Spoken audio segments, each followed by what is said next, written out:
Bismillah, Assalamualaikum warahmatullahi wabarakatuh.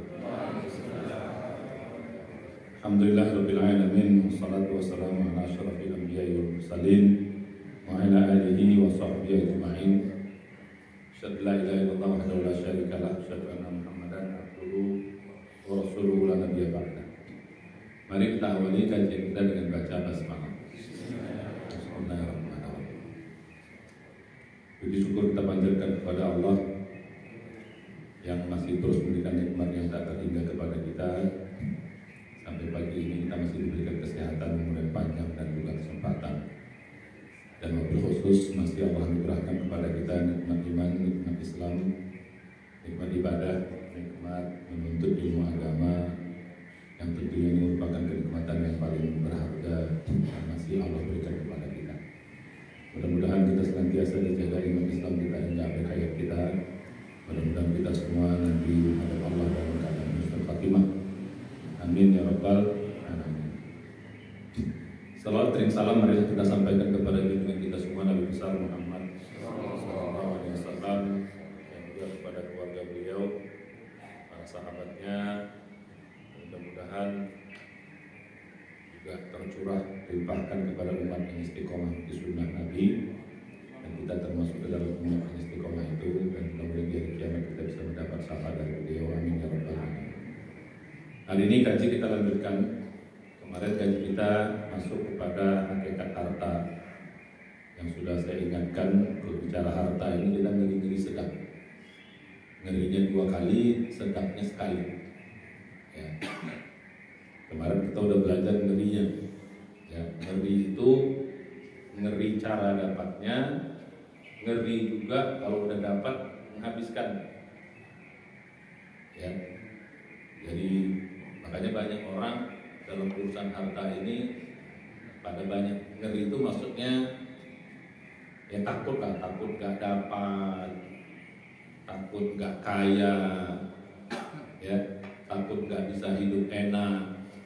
Akhirnya mencari harta itu dengan cara-cara yang dilarang oleh agama.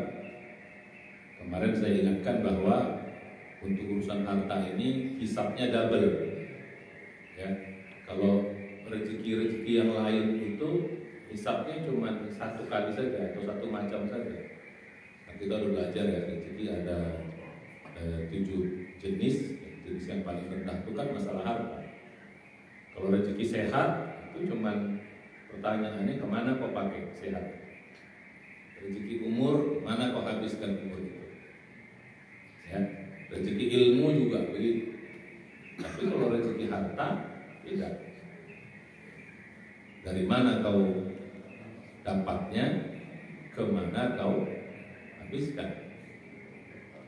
Dan kita bayangkan Pak ya, dalam kehidupan kita mulai dari yang saya bilang ngeri tadi itu, mulai kita dari baligh sampai kita mati, berapa kali kita dapat rezeki harta itu dihitung semuanya, ditanya semua.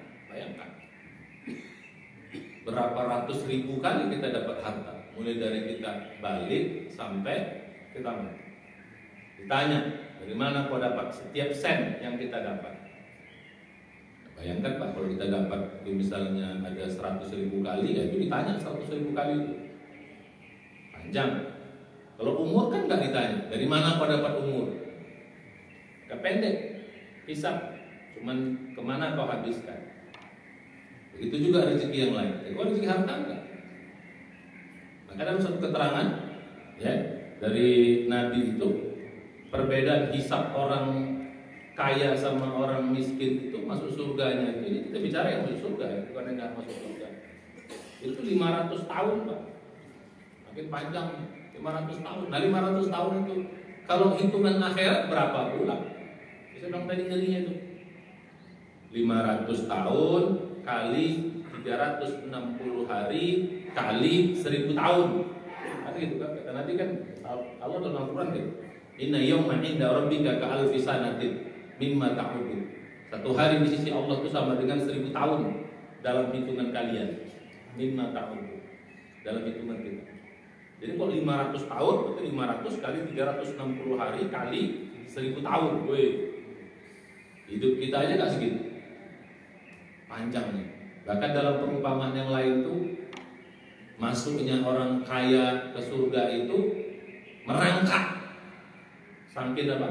Merangkak itu ya sangkin lamanya, kira-kira begitu. Makanya pantas Rasulullah itu doanya Pak. Cuma kita bicara ilmu hakikat ya, udah lewat. Ya, ini udah senior semua. Ya, tapi Nabi itu doanya Allahumma ahyini miskinan wa amitni miskinan. Bahni fi jumratil masakin. Ya Allah, hidupkan aku dalam keadaan miskin, matikan aku dalam keadaan miskin, bangkitkan aku fi jumratil masakin, bersama kelompok orang miskin. Mengapa Rasulullah itu paling pertama masuk surga? Ya pertama Rasulullah itu ya orang yang paling mulia kan, paling takwa dan sebagainya. Nah kalaulah Rasulullah mengatakan beda orang kaya sama orang miskin bisa 500 tahun sementara Rasulullah kaya, bagaimana dia bisa masuk surga cepat juga kan? Nah, kira-kira begitu. Rasulullah, nah miskin di sini bukan Rasul tidak punya harta, ya begitu dia dapat dia langsung habiskan. Untuk apa? Ya untuk sedekah. Ketika Islam sudah mulai maju Pak ya, sudah mulai hebat ya, kan ghanimah itu kan banyak sekali. Ghanimah itu banyak sekali. Bagian Allah dan Rasulnya itu 20%, 1/5, khumus istilahnya. Nah kalau Rasulullah mau sendiri, udah kaya raya Rasulullah, tapi enggak. Begitu dapat, langsung dibagikan semua kepada orang miskin, fakir, orang dalam dan sebagainya. Bayangkan Nabi saja ngeri, apalagi kita yang bukan Nabi, sahabat Tuhan. Ini maka saya bilang tadi agak ngeri-ngeri kita nih. Maka saya ingatkan, Ustaz, kalau kita takutlah kita, nggak apa-apa takut. Ya, jadi itu sedikit mengulang yang kemarin. Ya, makanya karena double hisabnya, maka harus hati-hati betul. Cara nyarinya pun harus hati-hati betul. Cara menghabiskannya apalagi harus hati-hati. Ya, itu yang pertama. Nah kemarin kita sudah bahas juga. Nah sekarang bagaimana kita cara dapat harta? Ya, saya bilang tadi harus halal betul. Pastikan yang kita dapat tuh halal betul. Ya, ada sekitar 5 cara Pak ya kita dapat harta tuh yang halal itu kan. Ada 5 cara kan, atau 5 jenis lah. Ya, yang paling umum itu adalah berdagang. Ya, itu paling banyak ya. Berdagang, jual beli. Ya, tijarah dalam bahasa Arab. Berdagang. Yang kedua adalah kerja. Berdagangnya pun harus berdagang yang halal, baik bendanya maupun caranya. Bisa jadi bendanya halal, bisa jadi caranya nggak halal. Jadi bendanya yang dijual harus halal. Nggak boleh kita jual babi, nggak boleh kita jual anjing misalnya. Ya. Dalam satu riwayat pun jual kucing itu tak boleh.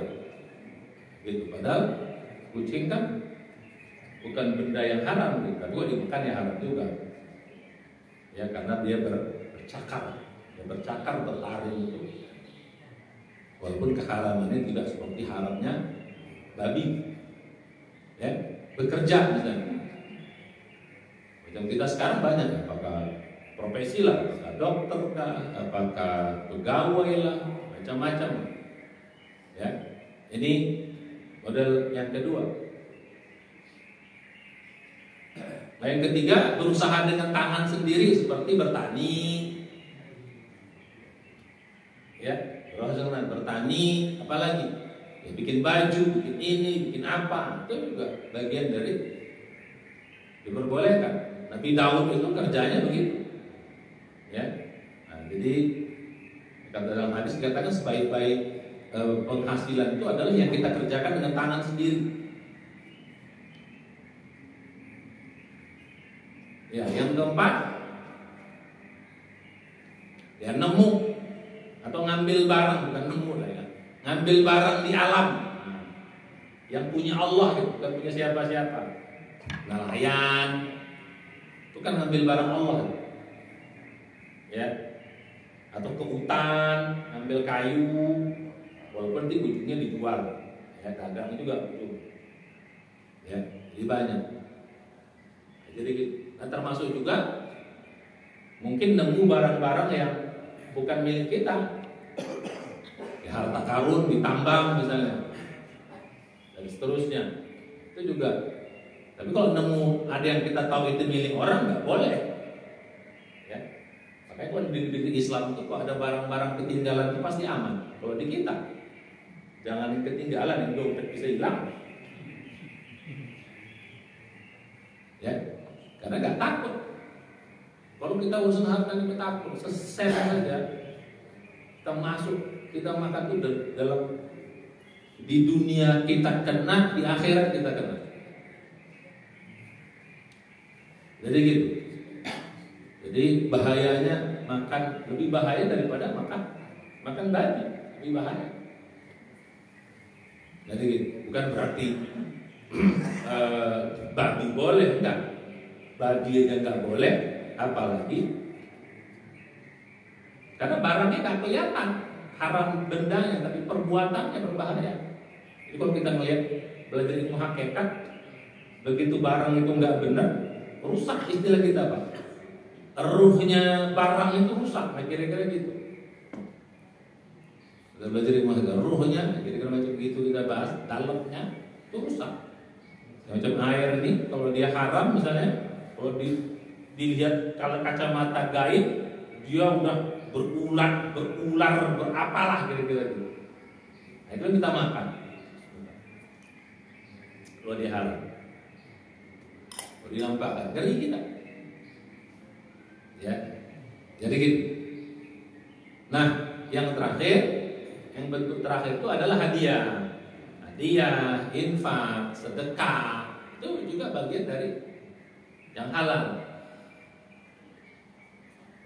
Ya, bagian dari yang halal. Nah, kita harus pastikan betul yang kalau kita masuk ke dalam 5 ini betul-betul halal betul. Kalau enggak, jangan dibawa.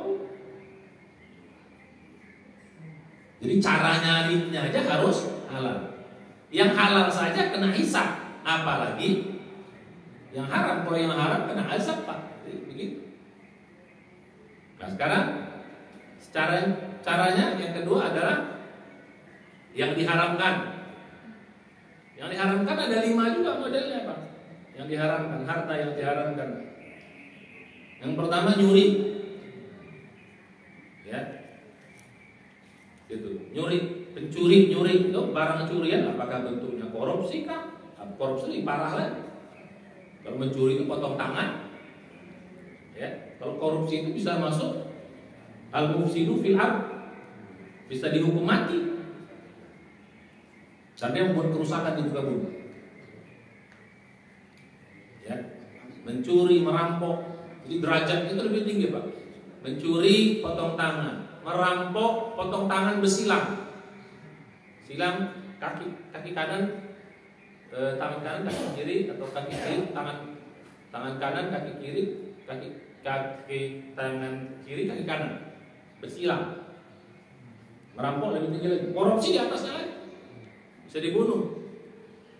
Nah, dia mufsid fil ard. Jadi hukumannya bukan tanggung-tanggung. Karena kalau merampok kan itu lebih ngeri. Ya, kalau mencuri kan masih ngumpet-ngumpet. Ya. Itu haram yang pertama. Nah, haram yang kedua, ya, nipu, gharar istilahnya. Gharar itu nipu, bohong, nipu, apalagi istilahnya, istilah kita. Dagang, bohong. Ya, mengurangi timbangan, mutaffifin, penipu. Sekarang banyak sekali dagang-dagang sekarang yang nipu-nipu, apalagi timbangan dan sebagainya. Ya, beli barang. Nah, itu hati-hati. Makanya pedagang itu paling banyak masuk neraka dan juga paling tinggi masuk surga itu belum betul. Makanya pedagang yang jujur itu derajatnya tinggi kan, ada 5 kelompok yang sangat dimuliakan nanti kan. Pemimpin yang adil, pedagang yang jujur. Jadi begitu. Nah, jadi yang kedua ini gharar istilahnya. Gharar itu ya ada tipuan-tipuan di situ.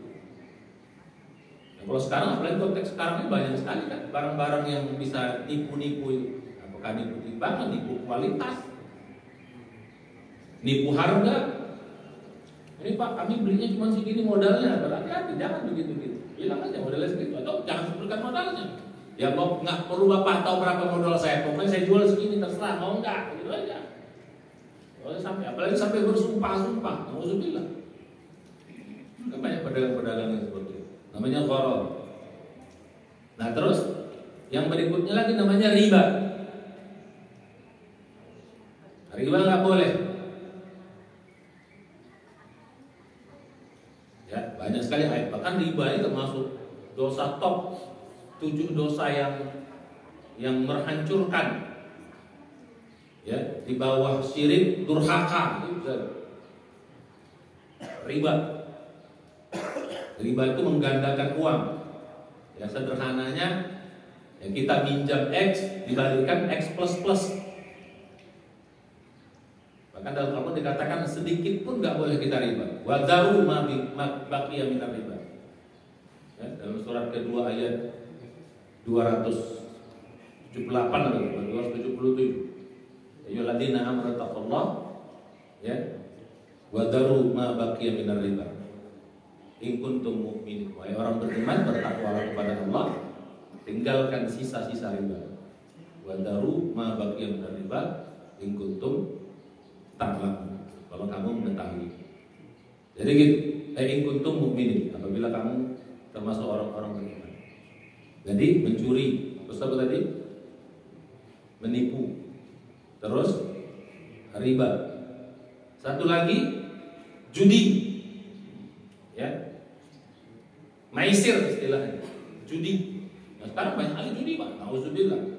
Judi online lagi sekarang, apalah namanya. Makin canggih sekarang judi-judi sekarang. Ya. Ya termasuk saham-saham itu bisa judi juga. Judi itu artinya apa? Spekulatif lah bahasa kita, apa spekulatif. Tingkat spekulasinya tinggi sekali gitu. Judi itu gitu. Makanya jual-jual saham itu yang, kecuali kalau sahamnya memang betul-betul komoditas ya, yang main apa istilahnya, apalah istilahnya itu, jual beli, mana naik utang dulu, kali di TV kan orang itu sampai dengan itu masuk bisa dalam judi. Barang yang dijual yang tak apa, yang dibelinya juga tak apa, nggak tahu kan? Barang yang sekian tahun lagi atau berapa tahun lagi udah bisa dilihat, itu bahaya itu. Maisir bisa masuk ke dalam spekulatif yang judi. Waktu mungkin untungnya gede, bisa juga ruginya gede juga. Kan judi gitu. Untungnya cepat, ruginya bisa juga cepat. Nah jadi gitu, itu model yang haraman yang keempat yang diharamkan oleh Allah Subhanahu Wa Taala. Ya. Nah keharaman yang model yang kelima itu juga, ya kita harus paham juga yang model-model begini. Jangan sampai kita termasuk dalam kelompok-kelompok yang, atau kita tanpa sadar kita masuk ke dalam apa? Dalam keharaman yang demikian. Ya, keharaman yang demikian. Ya tadi misalnya masuk ke dalam jual beli barang-barang yang haram. Tidak boleh kita termasuk jual beli barang-barang yang haram. Jangankan yang haram, kucing aja itu dilarang sama lagi kita jual. Padahal kan barang nggak haram. Nah jadi balik pada kita. Ya, ini cara dapatnya saja banyak rambu-rambu. Tapi tetap harus yakin kita nanti kita belajar yang sedap. Ini baru yang ngerinya dulu. Maka jangan takut mulai sekarang. Yang halal, prinsipnya yang halal lebih banyak daripada yang haram. Harus begitu prinsip. Yang halal lebih banyak daripada yang haram. Makanya dalam Al-Quran Nggak disebutkan Pak, kau boleh makan ini, kau boleh beli ini, nggak ada. Yang disebut itu yang haram saja. Kenapa? Menunjukkan yang haram lebih sedikit. Perlu disebut kau boleh makan apa, makan getuk, makan sampok, makan apa, nggak perlu disebut itu. Yang haram aja. Hurrimat alaikumul maitata waddama walahmal khinzir wa ma uhilla bihi li ghairillah. Diharamkan apa? Maitata, mayit, bangkai. Terus apa lagi? Kecuali bangkai ikan dan bangkai, dalam hadis ikan dan bangkai belalang. Wadama, darah boleh juga. Apa lagi? Khinzir, ya, daging babi, lahmal khinzir, binatang yang disembelih tidak dengan nama Allah dan seterusnya. Gak perlu disebut yang lain-lain. Nah itu yang pertama caranya. Sekarang cara menghabiskan, nah ini berat lagi Pak. Dapatnya aja kita sudah harus hati-hati, nah menghabiskannya harus lebih hati-hati lagi. Jangan sampai kita menghabiskan. Ya ini saya kasih trik dikit ya sebelum ini ya, sebelum kita masuk lagi yang sedapnya, yang ngerinya dulu. Ya, kalau kita punya harta bebannya berat, tanggung jawabnya berat. Kan saya bilang kemarin, harta itu amanah, kan itu. Harta itu amanah. Nah kalau tahu kita amanah, maka begitu dapat kita ngeri, karena dia amanah. Amanah yang harus dipertanggungjawabkan. Jadi kalau kita paham tentang begitu dapat dia harus dipertanggungjawabkan, ngeri kita Pak. Satu, ya, ini satu, dibelanjakan ke tempat yang halal. Belanjakanlah ke tempat-tempat yang halal, memberi barang-barang yang halal. Itu satu. Mungkin kita bikin 5 lagi ya. Jadi kalau begitu dapat uang harus hati-hati. Ini amanah. Belanjakan ke tempat-tempat yang halal. Keluarkan atau beli tempat-tempat yang halal. Ya. Yang kedua, penuhi hak dari harta itu. Zakat. Langsung, kalau mau kita apa, keluarkan zakat. Ya. Lebih nisabnya. Nah kalau tidak mau sampai nisab ya, ini namanya infak. Sampai setahun dulu kita simpan, keluarkan zakat. Yang ketiga, ya, keluarkan juga harta itu kepada kewajiban kita. Apa kewajiban kita? Beri makan anak istri, wajib keluarkan. Kalau punya orang tua, kalau kita sebagai laki-laki, ya kasih makan. Jadi keluarkan orang-orang yang dalam Al-Quran dikatakan yang kemarin, ya berikanlah harta itu, harta Allah itu kepada orang-orang yang wajib kita kasih makan. Itu yang ketiga. Keluarkan apa namanya? Nah yang keempat, kalaupun disimpan, hati-hati. Kalaupun disimpan, ya, kalaupun disimpan, nanti keluarkan zakatnya ketika dia sudah sampai nisab. Kalau tadi kan dikeluarkan di awal, ya, dikeluarkan di awal. Pegawai langsung keluarkan 2,5%. Ya, namanya zakat profesi. Walaupun ada beberapa kelompok dalam Islam itu nggak ada istilah zakat profesi, tapi itu sudah di apa namanya fatwa ulama itu zakat profesi.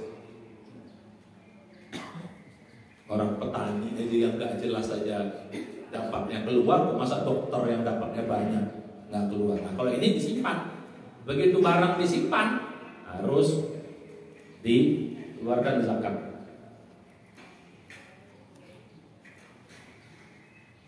Nah termasuk juga yang saya bilang kemarin, hati Bagaimana kalau menyimpan tanah investasi? Saya bilang hati-hati kemarin. Kalau barang nganggur hati-hati, bisa dikeluarkan.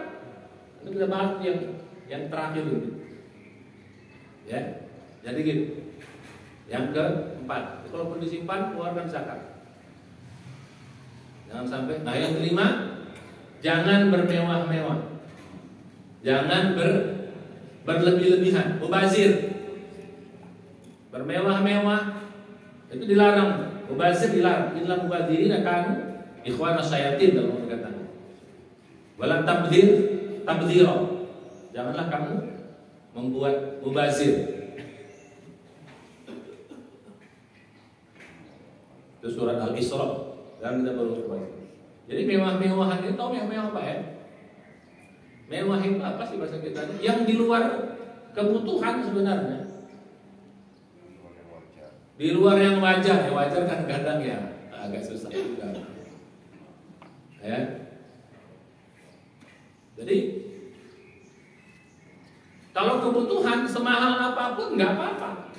Mobil, wajarnya kita berapa sih yang kita pakai? Kan sekarang kan banyak orang sudah yang dibeli itu bukan fungsinya tapi gengsinya, itu udah berlebihan. Kalau kita orang-orang yang paham betul, nggak mau kita seperti itu. Mobil 5 miliar itu kebutuhan atau udah kemewahan di situ? Padahal kita mungkin hanya butuhnya ya harga 500 juta udah cukup. Ya karena kerennya apanya. Tapi kalau 5 miliarnya itu yang kita beli fungsinya ya nggak apa-apa. Kalau memang fungsinya itu. Atau 20 miliar beli helikopter, nggak apa-apa helikopter karena itu kebutuhan kita, misalnya jalan jauh-jauh misalnya turunin apa, nggak apa-apa walaupun 20 miliar. Tapi kalau 3 miliar di situ ada kemewahan, itu mubazir Pak. Apa? Gimana? Sepeda 30 juta. Ya kalau fungsinya ada ya nggak apa-apa, memang fungsi dia canggih, dia apa oke lah. Ya. Tapi kalau memang di situ ada kemewahan itu dihitungnya mubazir. Kemewahan itu mubazir. Itu sama dengan buang-buang harta. Makanya saya bilang tadi prinsip pertama, harta itu amanah. Itu yang penting harus kita jaga. Amanah yang akan kita pertanggungjawabkan di hadapan Allah Subhanahu wa taala. Nah, sekarang kita masuk kepada yang saya bilang tadi yang geri-geri satu lagi. Apa? Tentang harta simpanan. Hati-hati Pak, harta simpanan ya. Yang punya simpanan. Ustaz, boleh nggak simpan? Kalau pertanyaannya boleh tidak, jawabannya boleh. Ya, nggak ada larangan kita menyimpan harta, nggak ada larangan. Ya, nggak ada larangan kita menyimpan. Tapi kalau ditanya mana lebih baik, nah, saya bilang tadi. Lebih baik ya kita pergunakan, karena harta itu macam gini Pak ya, kita dikasih ini perumpamaan, lagi-lagi perumpamaan. Kita dikasih orang pinjam mobil. Terus mobilnya kita simpan. Coba, di mana kira-kira? Gak dipakai, disimpan sebenarnya. Kira-kira apa? Kita sebagai orang yang punya mobil kira-kira gimana? Ya kan marah, nggak suka. Lu gua kasih pinjam lu tuh apa? Ya untuk kau pakai, untuk kau manfaatkan, untuk kau gunakan. Ya kalau sampai pada situ, nah kita lagi-lagi bicara hakikat ya. Kita bukan bicara boleh nggak boleh. Kalau pertanyaannya boleh nggak boleh, jawabannya boleh asal kita keluarkan zakatnya. Tapi pertanyaannya mana yang lebih baik? Saya bilang tadi perumpamaan. Kita dikasih kalau pinjam harta, kok kita simpan? Gunakan dong. Gunakan buat apa? Buat guna ini, bantu orang apa, bikin perusahaan ke apa ke, ini bagus daripada kita simpan. Bikin usaha, bikin apa? Berapa banyak orang yang bisa apa namanya? Bisa hidup dari harta kita itu. Daripada kita simpan nganggur.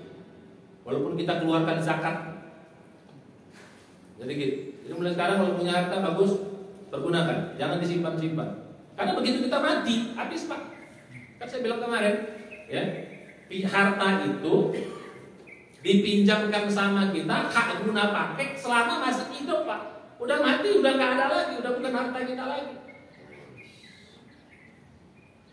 Makanya dalam hadis dikatakan yang namanya harta kamu itu, katakan hadis kata yang kemarin kita bacakan, mali, yaqulu ibnu Adam, mali, hartaku. Oh tidak, itu bukan hartamu. Hartamu itu apa yang kau makan dan ketika dia udah jadi kotoran, fa'afnaitan, jadi kotoran. Kenapa kotoran itu dibilang harta kita? Karena hak guna pakainya sudah, karena hak guna pakainya sudah habis. Nah, itu harta kamu. Jadi saya bilang kemarin, kalau dibilang maaf ya, itu kotoran siapa? Itu kotoran aku, itu betul. Kenapa? Ya itu memang harta kita. Nah, udah kita buang. Ada nggak ngaku sekarang kok kotoran itu kotoran aku? Ngakunya kan ini rumahku. Jadi kalau kita bilang secara hakikat, kalau kita bilang ini rumahku itu salah. Ya, yang betul itu apa? Ini rumah Allah yang dikasih pinjam. Nah, itu kalau kita bicara hakikat. Kalau cara ucapan aja nggak apa-apa. Tapi kalau kita bilang maaf ya, ini kotoranku, nah itu betul. Berdasarkan hadis tadi itu. Yang punya kamu adalah apa yang kau makan dan dia menjadi. Yang kedua, apa yang kau pakai dan dia sudah rusak. Jadi kalau kita baju kita ini labista, kau pakai dan dia rusak. Begitu udah rusak kan hak guna pakai sudah habis. Nah itulah harta kita. Begitu hak guna pakainya sudah selesai, itulah harta. Yang ketiga kata Nabi, harta kita itu yang kita infakkan. Nah, kita pakai lagi, kita infakkan. Bukan kita pakai, maksudnya harta yang dikasih ini kita infakkan. Nah itulah yang abadi, yang kita bawa sampai hari kiamat. Jadi balik pada gaji kita sekarang. Menurut sekarang Pak Adian, kita punya harta simpanan ini berat. Jadi di samping keluarkan zakatnya, habislah boleh. Maka saya bilang tadi, jangan disimpan, gunakanlah. Nah kalau kayak gini Pak, sebenarnya Pak, banyak sebenarnya kemiskinan yang bisa kita mubazir, IKN mubazir, nah, apalagi sekarang nih, ngerti kita Pak. Kalau kita kemarin saya bilang belajar hakikat jabatan Pak ya. Kemarin saya bilang ya, jabatan itu bukan rezeki. Jabatan tidak termasuk rezeki. Dia apa? Musibah. Beda. Dia tidak termasuk rezeki yang tujuh kemarin kita bahas. Dia musibah. Makanya sahabat kalau dapat rezeki, kalau dapat harta, alhamdulillah. Dapat anak, alhamdulillah. Dapat sehat, alhamdulillah. Dapat ketenangan, alhamdulillah. Dapat istri, alhamdulillah. Dapat jabatan, innalillah. Menunjukkan dia bukan rezeki, dia musibah. Nah, oleh karena itu, makanya dalam Islam itu jabatan itu tidak dikejar, dipaksa, karena dia musibah. Harus mainnya, kau jadi itu ya, kita paksa. Kalau nggak dipaksa nggak mau. Sekarang kembali buru-buru. Ajak-ajaklah kami bergabung ke tempat Bapak. Allah, gimana? Partai Islam kayak gitu. Kita nggak sebut orang yang kita jabatan kok kita cari-cari. Apa boleh banget nih Pak kalau kita bahas dari kita? Ya walaupun saya masuk di politik ini untuk ini aja, untuk memperbaiki ya pelan-pelan yang tidak mampu. Bukan kita mau dapat jabatan. Mudah-mudahan kuatlah kita di dalamnya. Ya, berat, ujian politiknya berat sekali. Karena musibah semua di dalamnya. Kita berada dalam musibah itu gimana coba? Nah, balik kepada kajian. Nah sekarang masuk kepada bagaimana harta simpanan berupa tanah. Bagaimana zakatnya? Ini masuknya biar ngeri kita. Ini saya ingatkan para bapak sekalian. Yang punya tanah menganggur, rumah villa menganggur, barang-barang menganggur, hati-hati, berat hisab.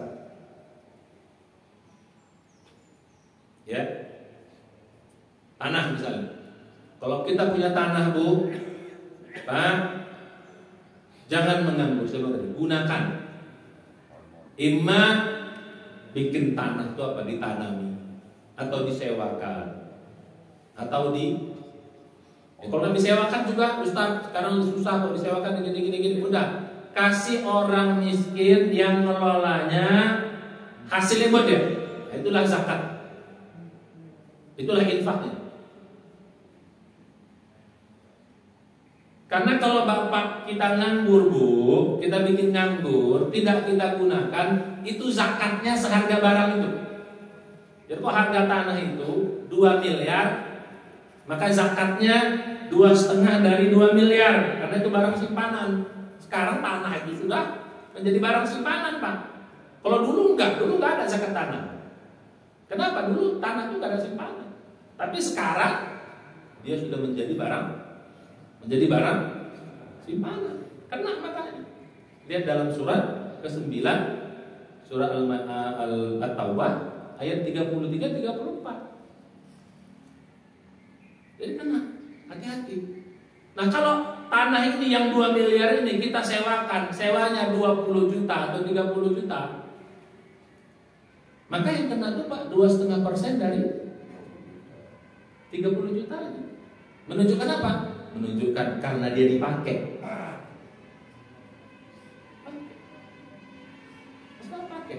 Punya villa atau rumah nganggur, rumah 3 biji, 4 biji, sewakan. Nanti sewanya zakatnya dari kalau kita anggurkan harga rumah itu 5 miliar, 2,5% dari 5 miliar bayar. Punya villa sudah. Tapi Ustaz sekarang kan udah sewakan aja. Apalagi sekarang sudah ada sewa sekarang sewa online apa itu namanya? Saya punya teman punya rumah, dia masuk dalam kelompok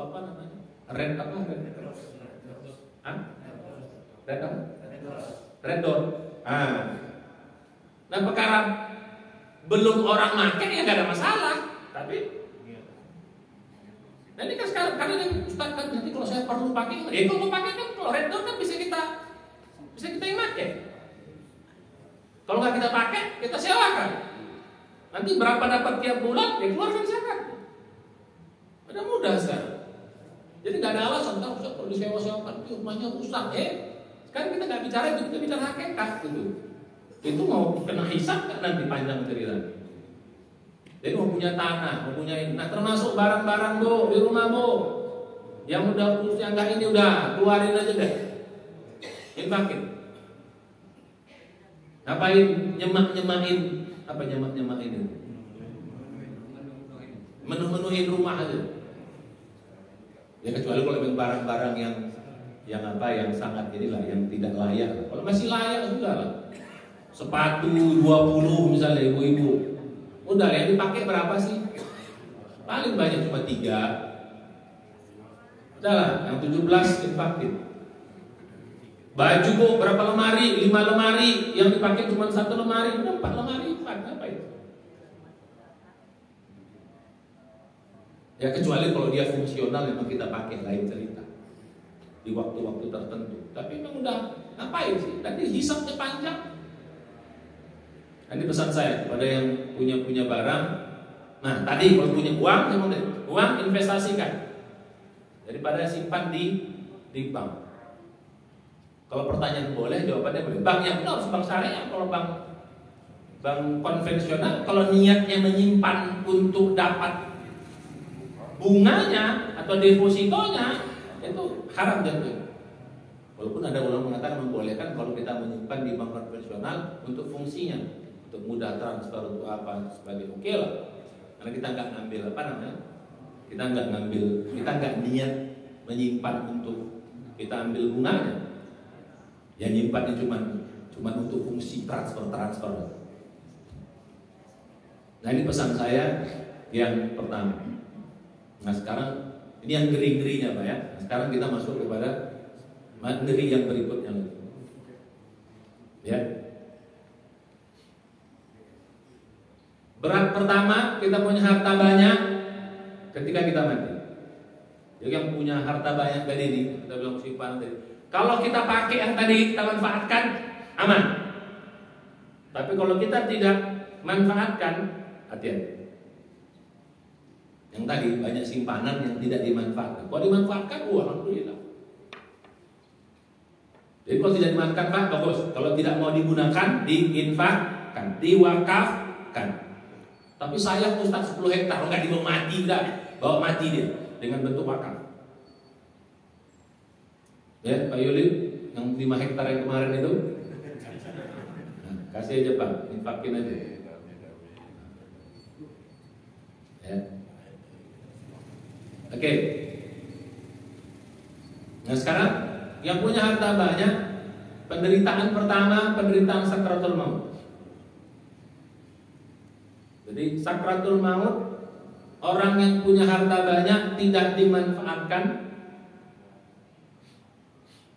maka ketika mati dia akan matinya menderita. Kita bicara orang beriman Pak, kita nggak bicara orang kafir.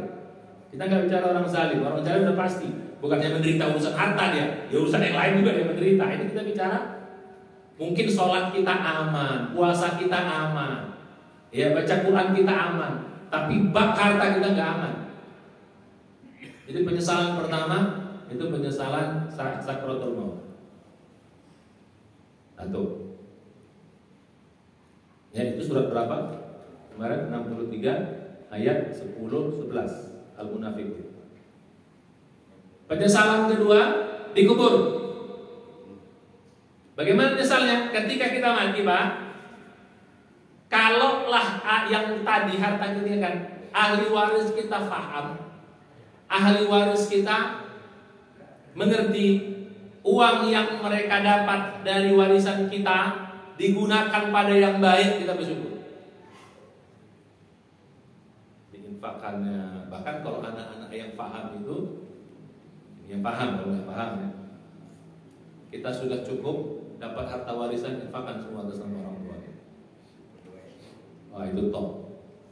Bapak yang sudah cukup, kita sudah punya rumah, kita sudah punya kerja, dapat harta dari orang tua kita ada, infakkan semua atas nama orang. Karena saya bilang tadi, dia menyesal ketika mati. Jadi penyesalan kedua, kalau kita mati, harta yang kita tinggalkan tidak dimanfaatkan oleh anak-anak dengan baik.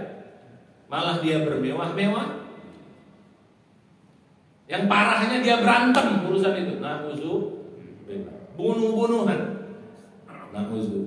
Pecah keluarga gara-gara uang yang sudah kita mati menyesal tinggalkannya. Habis itu dipakai yang gak benar atau gara-gara itu pecah keluarga. Kalau nggak dibagi waris Pak, kena juga kita Pak. Dosanya gila-gilaan juga. Berarti salah kita. Kenapa nggak kita kasih tahu? Makanya kalau Bapak punya harta masih tinggalkan yang tadi, padahal manfaat. Nah, Bapak mati wasiatkan. Bagi waris yang betul. Atau bagi waris sekalian lagi kita hidup. Lebih bagus jangan bagi waris kalau bisa. Langsung dibagi. Hadiah langsung hibah. Biar kita gak kena hisab yang panjang. Karena udah bukan harta kita lagi. Itu paling top tuh. Ya, kalau punya harta ini, buatlah kalau sedekah sama orang, ya oke lah mungkin agak ini. Ya udah sedekah kemana? Jadi hibah saja. Nah, rumah yang sana buat kau, tapi kau gunakan dengan cara baik. Hibah langsung. Hibah itu balik nama Pak, bukan wasiat. Nanti kalau Bapak mati nanti rumah itu buat kau, bukan itu wasiat tuh Pak. Itu bisa ditolak wasiatnya. Kalau lebih dari sepertiga. Bagus, bagi apa namanya? Hadiah atau hibah. Nih buat kamu. Nih langsung balik nama. Karena kalau dapat semua rumah yang besar ini nanti ini buat wakaf kami. Harus sedap. Buat wakaf mama sama papa. Baru cakep. Kalian kan udah dapat semua ya. Langsung tekan wakaf.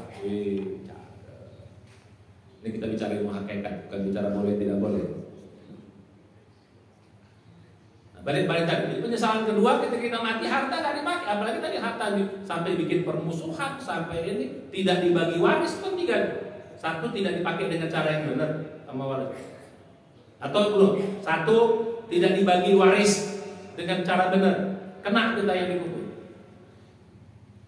Udahlah capek kita nyarinya. Begitu kita tinggalkan menjadi masalah. Yang kedua, kalaupun dipakai dengan cara tidak benar. Ini bahaya sekali. Anak kita menggunakan dengan cara tidak benar. Atau dia poya-poya, atau dia apa? Yang parah, yang ketiga, gara-gara harta anak kita berantem. Banyak itu kejadian. Ya, saya banyak sekali Pak konsultasi urusan waris ini Pak. Aduh, berantem Pak, ada berantem, ngeri gitu. Gak apa namanya, gak baikan antara adik beradik. Yang parahnya emak sama anak aja berantem. Karena mamanya ingin menguasai, bapaknya meninggal. Berantem sama anak sendiri. Yang mati menderita, yang hidup menghabiskan harta kita. Makanya Ustaz tadi, yang punya harta banyak ini udah mulai sekarang hati-hati, langsung bagi. Sedekahkan, kasih jatah anak kita udah selesai. Supaya jangan mati nanti kita menyesal. Supaya kita mati gak enak, habis tanggung jawab harta kita. Nah, penderitaan yang ketiga itu ketika hisab di hari akhirat. Ini yang paling berat. Kalau dikubur kan cuma sebentar, ya walaupun bisa ratusan ribu tahun. Tapi kalau di akhirat itu hisabnya ya Allah panjang.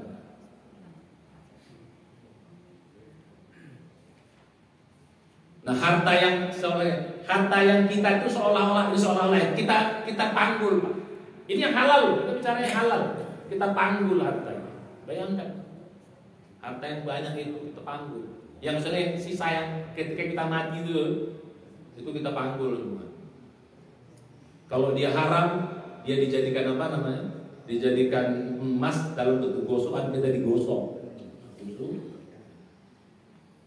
Oleh karena itu berhati-hatilah. Udah dapatnya capek, menghabiskannya pun kena hisab. Ngeri. Cuman bagus. Sekarang saya kasih tahu. Jangan sampai nanti dikubur. Enggak tahu saya malaikat, kita bilang. Gedegam, enggak belajar kok sama ustaz. Belajar, tapi ustaznya enggak ada yang ngasih tahu. Kita belajar nanti kan. Panggil semua ustaz-ustaz kan. Siapa aja ustaz kau? Ustaz Sambo, ustaz Halim, ustaz ini. Semua dipanggil ustaz-ustaz. Dan ada yang ngesau kan? Ustaznya yang kena gimbal kan. Terus sekarang kan enggak, ya Allah udah aku sampaikan. Mereka yang tak mau, ya udah. Nah itulah tentang harta. Mari kita hati-hati. Nah bagaimana sedapnya? Kita bahas minggu depan insyaallah. Sedapnya punya harta. Sedap nyarinya, sedap menghabiskannya. Kita bahas minggu depan. Jadi apa? Sedap nyarinya. Sedap itu bukan berarti nggak takut kita nyari. Terus kan tadi kan takut nyarinya, takut menghabiskannya, takut matinya, takut dengannya, kita enggak. Sedap dapatnya, artinya kita nggak takut, nggak perlu kita jungkir dan sebagainya. Sedap juga ketika kita menghabiskannya. Asik kalau kita punya harta. Wih, maka kenikmatan yang terbesar itu ketika kita punya harta, tapi kita pakai dengan cara baik. Nah, itu kita bahas minggu depan insyaallah. Mari kita tutup baca hamdalah. Udah masuk waktunya? Suruh? Ya. Ada pertanyaan? Ya, silakan. Tadi yang disarankan tadi Berapa? Kamu tadi satu? Satunya mencuri, menipu, riba, judi. Ya. Hingga situ Pak. Terus? Gimana Pak? Pada mencuri, menipu, riba, maisir. Goror itu yang menipu Pak. Cuma saya cari itu lagi. Ya, lupa tadi apa? Ada istilahnya. Ya. Jadi saroko ya seribu apa? Ya mencuri. Kemudian menipu itu goror. Kata-kata goror itu tipuan. Ya, terus riba. Ya, banyak sekali ayat-ayat tentang riba. Terus maisir. Pernah nggak Pak? Lupa. Nanti kita cek dulu. Oke, yang lain? Kalau nggak ada, mari kita baca hamdalah dan doa penutup majelis. Alhamdulillah, sallallahu alaihi wasallam. Astagfirullah. Assalamualaikum warahmatullahi wabarakatuh.